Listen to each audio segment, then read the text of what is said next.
Where will Texas be ranked in the penultimate college football playoff selection committee rankings? Welcome back to On Texas Football. I'm Jeff Howe, joined by CJ Vogel. We will preview tonight's rankings release. But before we do that, got to thank our sponsor for this edition of On Texas Football. That's our friends over at Duck Camp. And Duck Camp makes gear for folks who live for being out there, whether that's in a duck blind at sunrise or on the 40 acres for a Saturday kickoff. Born in Austin, Duck Camp builds best-in-class hunting and fishing apparel that works just as well for a full day in the field as it does for a long day of tailgating. From sun protection shirts that keep you cool during those early season scorchers to their iconic game series hats that feel like instant classics, Duck Camp gear is ready for football season, hunting season, and every season in between. Get out there, stay out there, and hook them. Shop Duck Camp at duckcamp.com. And on Texas Football Family, you can get 25% off of your order at duckcamp.com by using the promo code ONTexas25. That's ONTexas25 for 25% off of your order at duckcamp.com. CJ, we'll use the latest AP Top 25 as kind of a guideline for what to look for when the rankings get revealed tonight. Again, these are the penultimate rankings. You got championship week, and then next Sunday, it's Selection Sunday for the 12-team playoff. CJ, Texas in at 14 in the AP poll. Two-part question. I'll give you the floor first. What do you think? Where should Texas be ranked in these rankings, and where do you think the Longhorns will be ranked? Because it could be two different answers. Yeah, I think the question, of course, is Texas a top 12 team in the country? I think there's a very, very strong argument for it, right? Texas has played 5 top 10 teams this year, losses to teams number 1 and number 3, obviously only one loss combined between the two of them, and they've beaten 3 of them, right? Vanderbilt, Oklahoma, and Texas A&M, 2 of those teams are firmly in the college football playoff, and obviously Vanderbilt making sure that their pitch is well known as well. If Texas can hang with those 5 schools, they absolutely should be in. Now, will they be? That is the golden question. We've seen Steve Sarkisian put on his politician hat, Jeff, on Monday. He went around to a number of the big network shows and gave his reasoning for why Texas should be in the college football playoff. And, I understand it. If you do take away the Ohio State game, which no one else out of anybody in the college football playoff scheduled a game like that, it makes total sense. This wouldn't be an argument. Texas would be in the college football playoff. However, that game was played. Texas did come up short. There is a loss on the record, and the 3 losses there, more than anybody in the top 14, as we see on the graphic. But I don't think the committee will reward Texas to the level that I think that they are deserving. And with that, I do think Texas comes up a little bit short, probably in that 13th or 14th range, leaving them just 1 or 2 selections outside of the college football playoff on Tuesday evening. The teams that stand out to me, look, BYU is going to take care of itself one way or the other. Either they will lose to Texas Tech in the Big 12 championship game and then fall behind at the bottom of that pack. Really, you look, to me, the teams that are grouped together, it's really all the 2-loss teams: Oklahoma, Notre Dame, Alabama, BYU, Miami, Vanderbilt, and then Texas with 3 losses. BYU will be at the bottom of that group if they lose to Texas Tech. But if they win, they get the Big 12 automatic bid, and they've stolen a bid. So Texas is almost assuredly out at that point if BYU wins the Big 12. But CJ, my concern is, or that's my question is the committee going to do what they say they do, which is each and every week they say, hey, we take whatever happened last week, stick it in the metaphorical paper shredder, and we start brand new. So if you're just looking at resumes and you start comparing really those teams at the bottom, really BYU, Miami, Vanderbilt, Texas, those 4, CJ, I think Texas makes a great case. They should be at the top of that pack. I feel like there's a pretty good chance they're going to be ranked ahead of Vanderbilt. I don't think they'll be ranked ahead of Miami or BYU. And so then I ask you this: if Texas is 13, let's say, in the college football playoff rankings, do you have any hope at that point that they'll be able to jump up into a spot where they could get one of those 7 at-large bids? It's going to be telling tomorrow night. You see Vanderbilt ahead of Texas in the AP poll. If that's the same case for the college football playoff, well, that's it for Texas, right?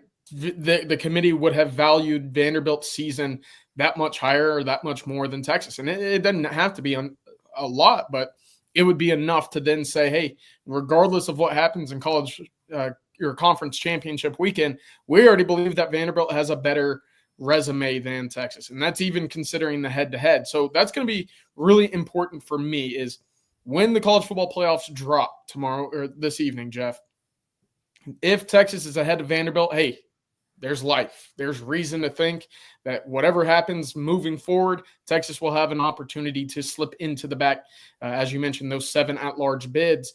But I just don't know, because we've seen it a week prior where Vanderbilt jumped Texas, right? We saw Michigan jump Texas, and it didn't quite make sense at the time. And now that we've seen Michigan add another loss, well, they're completely toast. Texas added a top 10 win, and look, 3 top 10 wins, Jeff. No one else has even played 3 top 10 teams this year. Texas has 3 victories under their belt in that category. I keep thinking back to last year, and really the last spot came down to, was it going to be a 3-loss Alabama, or at the time going into the ACC championship, it was 11-1 SMU that made their conference championship game. SMU obviously lost to Clemson, but the committee put SMU in, left Alabama out. And if you start looking, CJ, at the resumes, Alabama's resume is a 3-loss team last year, and Texas' resume is a 3-loss team this year. There's a lot of similarities between the two. So let's get this out of the way first off. Are you with me that if BYU loses to Texas Tech, they should not be in the conversation for an at-large at that point?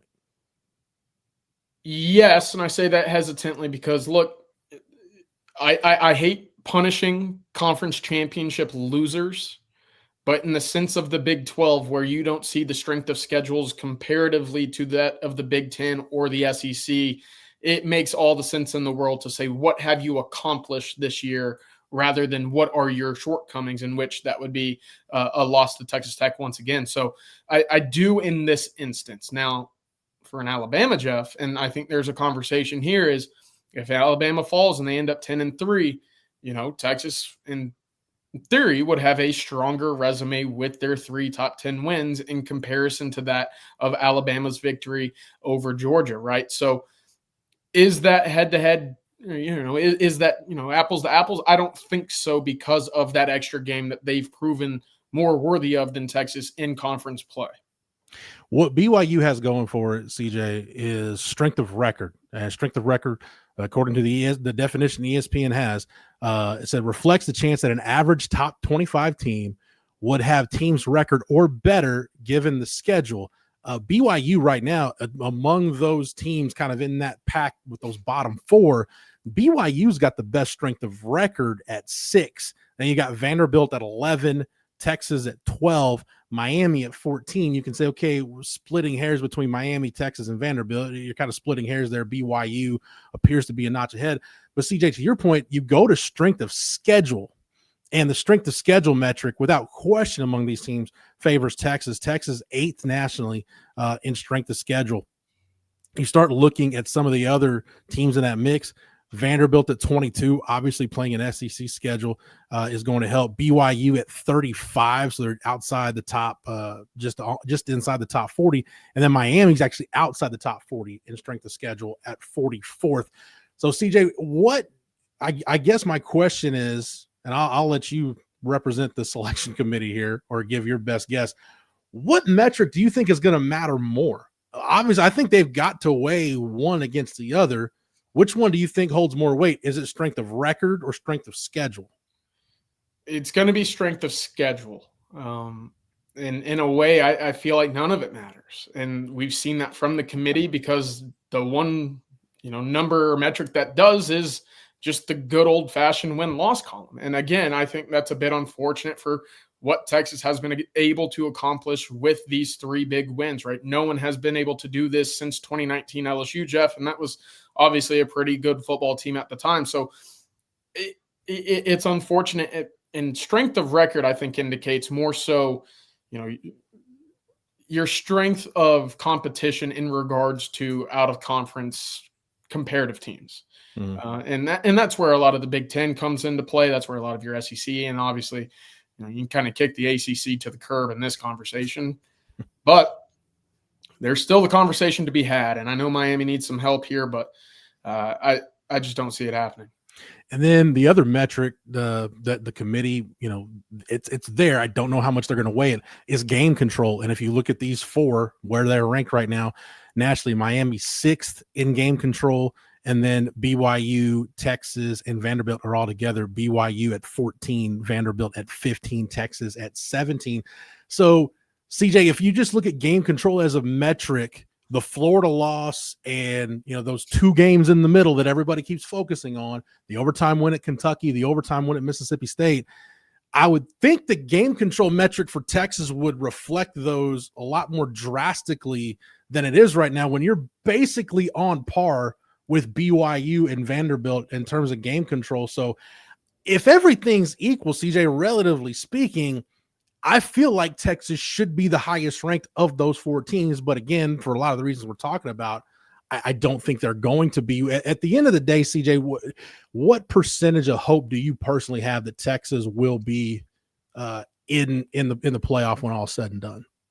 Oh, gosh. I don't like that question, because I know a lot of folks won't like my answer, Jeff. I don't have it much higher than about 10% perhaps. And it's interesting you bring up game control. I think that's a lot of what that old BCS model looked like, right? It was a lot of, let's look at the box score at the end of the day, time of possession, margin of victory. And you obviously saw that go into play this past weekend when Miami was still throwing the football up 34-7, trying to expand that margin of victory over a then top 25 Pittsburgh team, right? They ended up scoring a touchdown and extended the lead with about 40 seconds. Steve Sarkisian, as he was going around, kind of promoting his program and reasoning for why his team should be in the playoff, mentioned that. He said, look, we didn't need to do that. We could have. We didn't want to. We just wanted to escape with a win. And you go back to last year in Fayetteville, it was very much the same argument. Texas took a 7 or 8 minute drive to completely close out that game, win 20-10. It wasn't pretty at the time. 27-10, 1, it would have covered the spread, but 2, it would have been much prettier at the end of the day. But because he said it doesn't matter, the wins are all that matters, I think that works against them. And I do think that it matters when you go back to a week 7, you go back to a week 11, whatever week you want to pick, and you say, hey, on surface, an extra touchdown makes a difference. It does. And I think the committee is, whether they'll ever admit it or not, they'll sit there and say a larger margin of victory, regardless of who you play, Jeff, is significantly more valuable in their eyes than that of a 3-point victory in overtime against whoever it is. So, but if you're Texas, what you need this weekend is obviously, Longhorn fans, I'm sorry, you got to root for the Red Raiders on Saturday in the Big 12 championship game. You need Texas Tech to sweep their season series with BYU. And CJ, the interesting thing for me comes down to, if Alabama loses to Georgia in the SEC championship game, and let's say it's not a close game, if it's a double-digit loss, you start looking at 10-3 Bama and 9-3 Texas, and you can make the argument that Texas should be in over Alabama, because they would both have a loss to Georgia.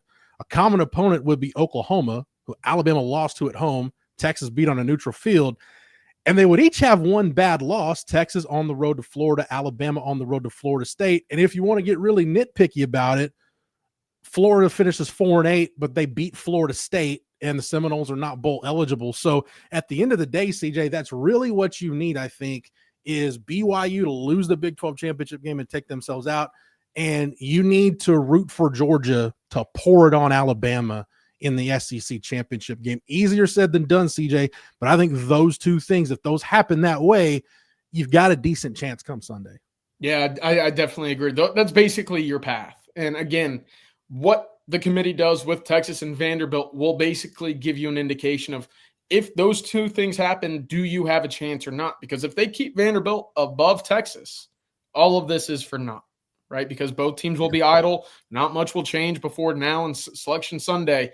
But if Texas makes the jump, and they absolutely should, right? Head-to-head should matter here. Texas's resume, again, beating a top 5 or top 3 team, again, that should matter here in this conversation.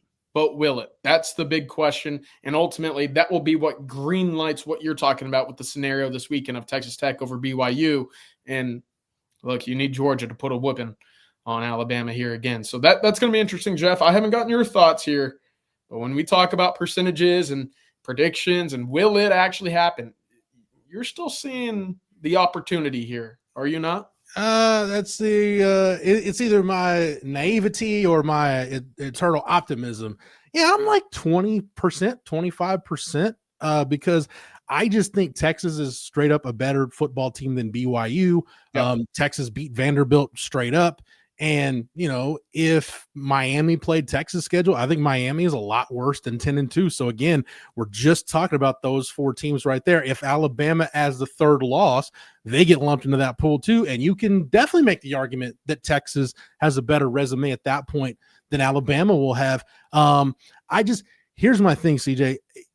If we're going by, and Bill Hancock is no longer the executive director of the college football playoff, but I go back to what he said. I believe that was back in 2023, right around the Jordan Travis injury of Florida State. And his exact words were, most deserving is not in the selection committee's lexicon. So if you want to get it, well, BYU made a conference championship game and, Vanderbilt won double-digit games. They deserve to be in. No, let's just take those teams. And if Alabama has a third loss, it'll be those 5 teams. And you tell me which of those teams, based on a resume, is the best team. In my opinion, I think at that point, Texas is the best team of those 5 teams. And that's more the theory, or more the thinking that we see in the NCAA basketball tournament, right? Who have we seen throughout their entire body of work, whether it be the quad 1 wins, whether it be the highlight reel, whatever.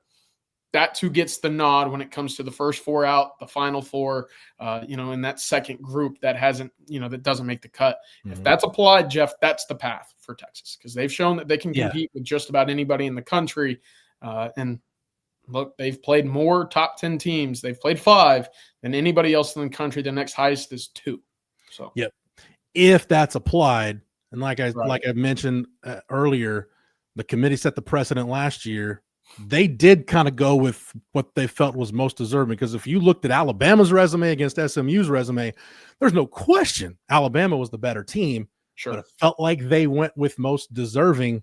Again, if they do that, I think Texas is very much on the outside looking in. But hey, that's what's going to make this fun and nerve-wracking and aggravating and all different kinds of emotions. We'll have you covered here on the channel when the College Football Playoff Selection Committee's penultimate rankings drop. We'll be talking about it over at ontexasfootball.com as well.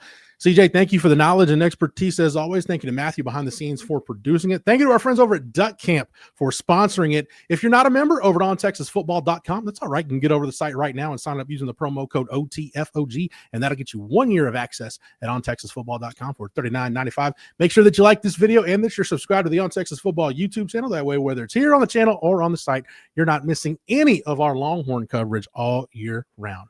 For CJ, for Matthew, for the entire On Texas Football staff, I'm Jeff Howe. Thank you so much for watching and listening. And until next time, welcome.